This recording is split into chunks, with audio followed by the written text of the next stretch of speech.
Hello, everybody. First of all, I'd like to give a huge congratulations to the entire class, graduating class of 2020. I've had just about every one of you in a class at some point or another, and I will miss you guys.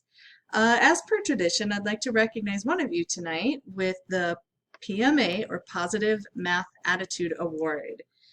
This student has been in 4 of my math classes, 2 engineering classes, has been a student aide for me, as well as a student mentor, tutoring other students who needed some help.